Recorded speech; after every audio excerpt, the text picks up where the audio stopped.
हमारा next question है show that the function f is to r is to x belongs to r such that x lies from -1 to 1 defined by fx is equal to x upon 1 plus mod x belongs to r is 1 and onto function.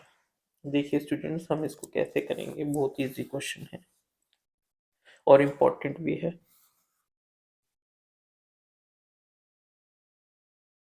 हमें function क्या दे रखा है,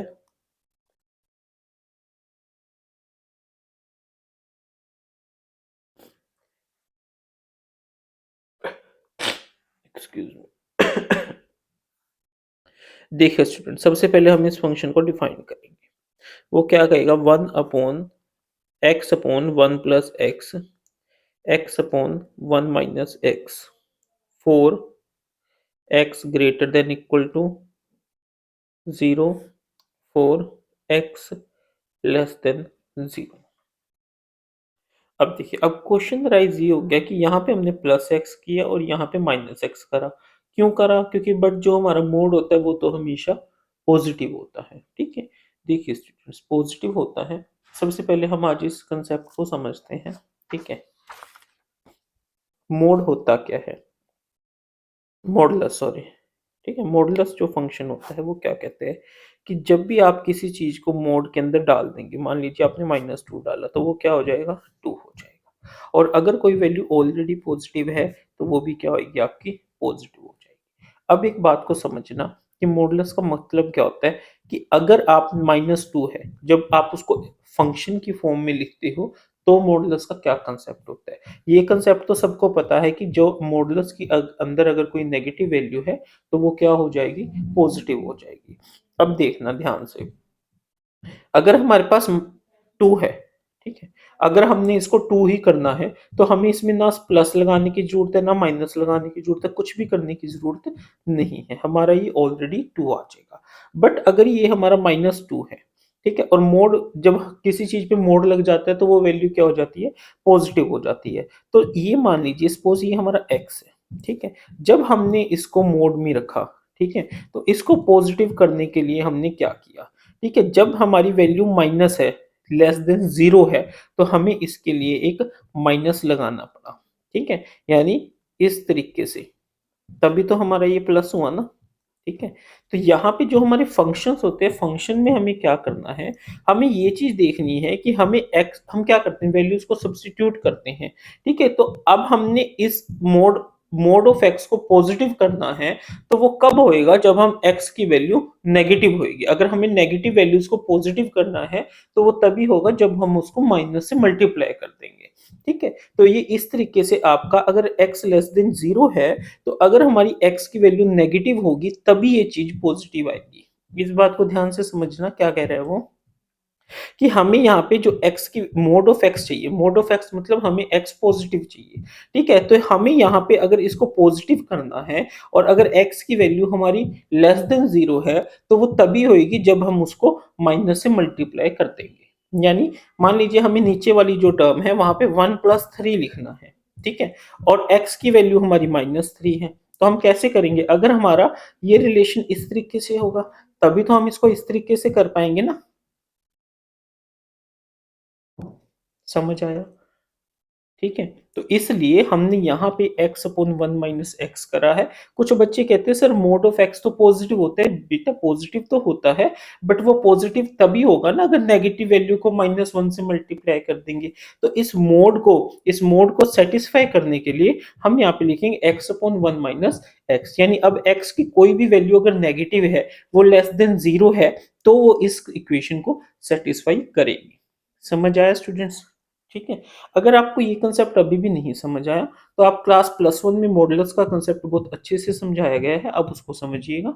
अगर फिर भी आपको doubt है तो आप इसको ऐसे ही भी ध्यान में रख सकते हैं कि जो हमारी मोड ऑफ एक्स होता है, जो हमारा मोड ऑफ एक्स होता है वो क्या होता है, एक्स होता है फॉर पॉजिटिव और -x होता है फॉर नेगेटिव, जब हम फंक्शन की केस की बात करते हैं। ठीक है स्टूडेंट्स, आई थिंक आपको सबको समझ आ गया होगा। नहीं समझ आया, आप दोबारा एक बार कोशिश करें समझने की। ठीक है, तो इस तरीके से हमारा फंक्शन क्या हो गया, f x is equal to x upon one plus x. अब देखिए यहाँ पे कुछ कोई भी वैल्यू हो एक्स की तो वो पॉजिटिव ही रहेगी, बट यहाँ पे भी हमें इसको पॉजिटिव करना था तो हमें यहाँ पे एक्स हमारा नेगेटिव है तो हमने उसको माइनस एक्स लिया, ताकि अगर हम एक्स की कोई भी नेगेटिव वैल्यू इसमें पुट करेंगे तो वो पॉजिटिव हो जाएगी। ठीक है स्टूडेंट्स, एक्सक्यूज मी। उसके बाद हमें फंक्शन क्या दे रखा है, f is to x belongs to R,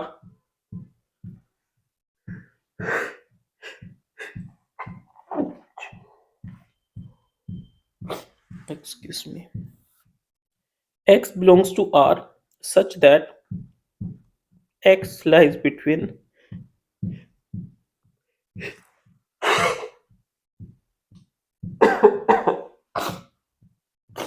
excuse me sorry। अब देखिए, अब हमारा वही कंसेप्ट रहेगा जो पहले था हमारा 411 411। अगर हम 11 की बात करते हैं, इसमें हम केस बना लेंगे, केस 1 एंड केस 2। अब केस 1 क्या कहता है, दोनों के केस में let x1 x2 belongs to R।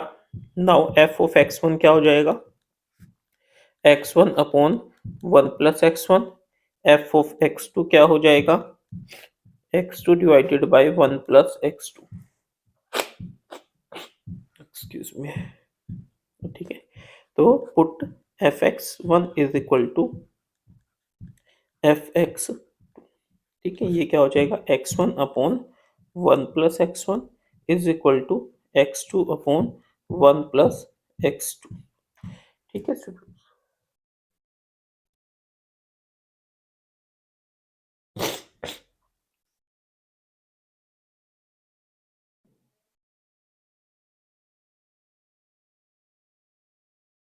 इसको सोल्व कीजिए। सोल्व करके, सोल्व कैसे करेंगे,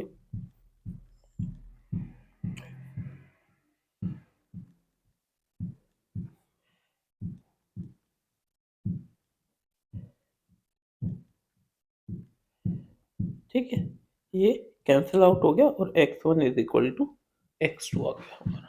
ठीक है, similarly f of x1 is equal to x1 upon 1 minus x1, f of x2 is equal to x2 upon 1 minus x2, fx1 is equal to fx2, x1 upon 1 minus x1 is equal to x2 upon 1 minus x2। Multiply कीजिए,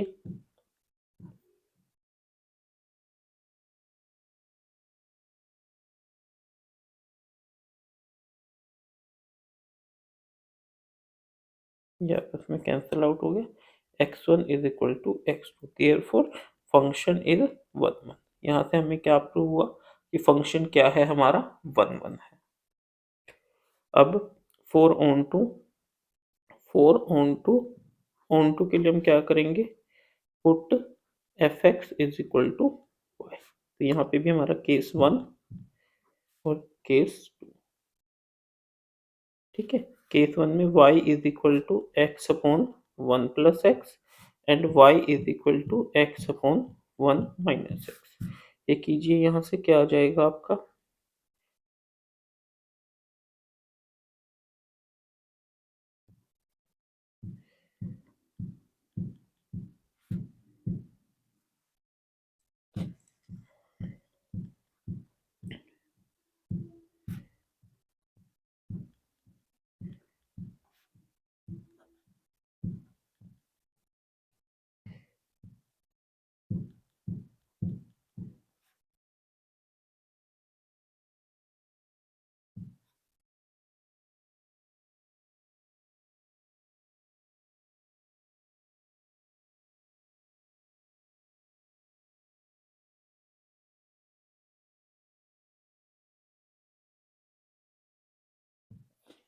यहाँ से x is equal to y upon 1 minus y such that y not equal to 1 and y is equal to 1 plus y. तो हम क्या देखेंगे, all values of for all values of y there exist x such that f x is equal to y, ठीक है। Therefore it is onto function, ठीक है students. ये दोनों केस हम इस तरीके से सोल्व करके दिखाने हैं, ठीक है। यहाँ पे भी देखिए, अगर आप y की कोई भी वैल्यू ले लीजिए, ठीक है, तो x की हमारी वैल्यू निकल के आ जाएगी, और यहाँ पे भी आप y की कोई वैल्यू ले लीजिए तो हमें x की वैल्यू निकल के आ जाएगी। तो इस तरीके से हमारा ये फंक्शन वन वन भी है और ये फंक्शन ऑन टू भी है, ठीक है स्टूडेंट्स।